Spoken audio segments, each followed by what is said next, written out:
All right, morning everybody. We are working on another midge pattern today. So stocking up stillwater stuff in the off season. So this one is one we call the Trifecta, and it's gets that name because we use 3 different thread colors on this one. But let's get a new hook in the vise, and we'll show you how we do this one. So hook today is a Tiemco 2487. That is a light wire curved shank hook. This is a size 14. I tie these typically 14s and 16s. Our bead is a 2.3 mil black tungsten, and it is put on the hook backwards. So the open end of the cone or of the bead is this side, and the smaller diameter hole is on this side, backwards of what you would normally put it on there. But because we're doing our poly yarn on the front, putting them on backwards gives you a little more room to work there. So thread colors today going to be base color is all going to be UTC 70. Base is going to be red. Our main body color is going to be this great watery olive color. And you can do any light color here that you want. Mess around with colors a little bit. Tan, gray, beige all work really well. Our hotspot wing pad is going to be fluorescent orange. Our rib is going to be small wine wire. And then our gills, as I was talking about, going to be just a little poof of poly yarn here. And that's about half. Pull a section off your card, split it in half, and that's about what I use for the gills on this fly. And you can see I set it in the hook with the point up a little, or with the eye sticking up. That just makes life a little easier for us as we get started here. And since red's our base color, we're just going to use our red to tie this on, but you can use any color you want up here because it's just going to get covered by the bead. So we're going to put about 5 turns of thread on there, snip it out, and then I'm going to come back up and return to right behind the eye. Grab our little poly yarn, and we're going to pinch wrap it on top. Right there behind the eye, give it 2 or 3 wraps, kind of pull everything up on top, cinch it down, and I'm going to walk it back with about 4 or 5 wraps there, and then come forward with it again right behind the eye. Now we're going to snip it out, and we got a errant one there, get rid of him as well. Now we're just going to check and make sure our bead fits up on there just perfect. So now we're going to pull that back, and we're going to work right behind the eye. Going to do just a couple turns there right underneath the wing, behind the eye. And we're going to grab our thread, or our whip finish, sorry. I'm going to do 1, 2, 3, just kind of stacking those in there as best you can.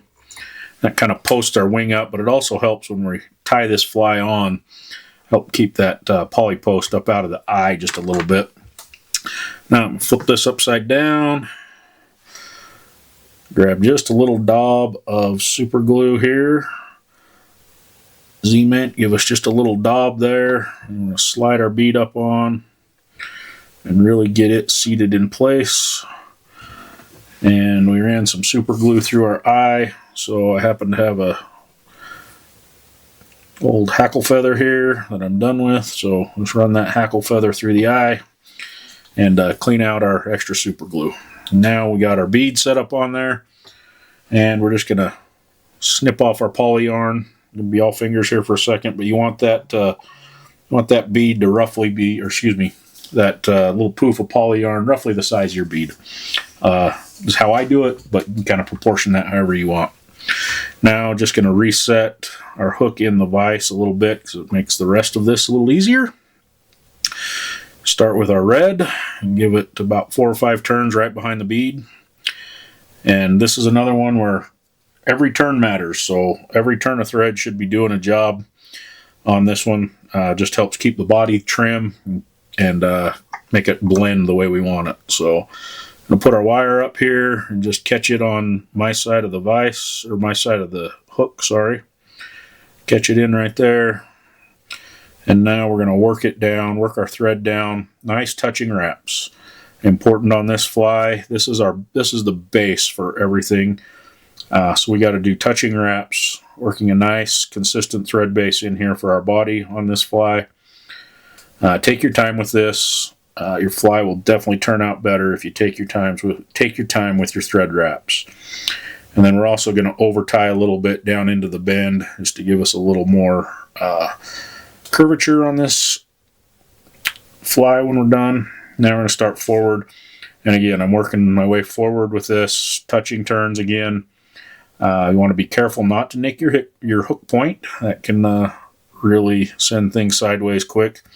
And you notice I didn't flatten my thread out for this. No reason to go through that hassle at this point with our base color. So right up behind the bead and just a quick 2-turn whip. Tie that off and snip that out of there.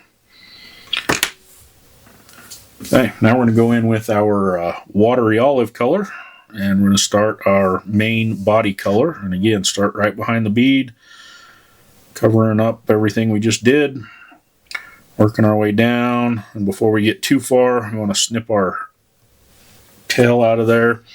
That just helps keep our fuzzies down. All right, now we're working our watery olive color, or our lighter color here, down. And we're shooting for proportions of about 2/3, 1/3 is the ideal proportion on this one. And now as I start back forward, I'm going to leave kind of an open wrap. That just helps the transition between thread layers there. And then touching turns going forward. And you'll notice I didn't flatten out my thread in this stage, and that's because I want this section to be more opaque. So I actually want the thread corded up. It makes it so that red doesn't bleed through as much through this section, which is exactly what we want on this. Now we're going to work back down, same thing, touching turns, corded up thread, and we're going to get down here to about that point, which is about the getting real technical here. If we split our body into thirds, we're going to stop about the 2/3 point right there. That's getting way more technical than it needs to be, but it gives you guys an idea of the proportions.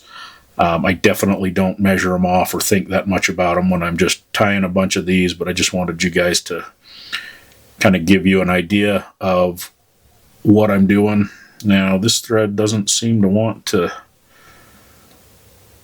lay down, so I'm just going to grab it with my fingers here and just start pulling on it, and that'll help me see what I need to do. And I actually overspun this one, so when I twisted it down here, I spun it to flatten it, and I actually went too far and started cording it up the other direction.